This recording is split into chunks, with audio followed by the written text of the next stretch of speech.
দক্ষিণবঙ্গের সিংহপুরুষ K M Obaidur রহমানের একমাত্র উত্তরসূরি শামা ওবায়েদ গত 12ই ফেব্রুয়ারি 2026 সালতাও নগরকান্দার জনগণের ভোটে বিপুল ভোটে নির্বাচিত হয়ে তিনি সংসদ সদস্য হন।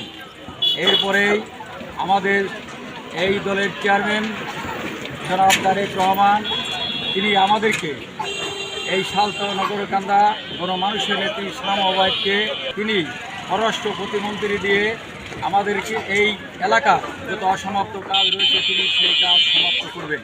দেশ নায়ক তারেক রহমান এবং তিনি প্রধানমন্ত্রী আমার তাদের কাছে দাবি যেন আমাদের আপার সামনে ভবিষ্যতে এই সালতানগর মানুষের আশাকাঙ্ক্ষা সেভাবে সে পূরণ করতে পারে, আমি এই আশাবাদই ব্যক্ত করছি।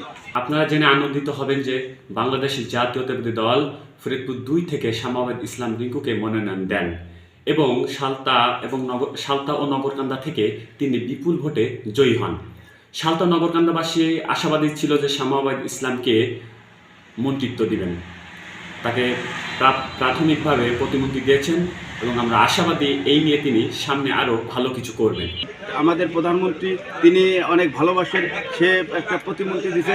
আমাদের বিশ্বাস, আশা ও বিশ্বাস আগামীতে তাকে এই ক্যাবিনেট মন্ত্রী দিবে এবং আমাদের বিশ্বাস এবং আমরা চাই শামা ওবায়েদকে ক্যাবিনেট মন্ত্রী তিনি পাক, এটাই আমাদের আশা ও বিশ্বাস। আমার একটা স্মার্ট সিদ্ধান্তে 25% গ্যাসের খরচ কমেছে। ভাবছেন কিভাবে?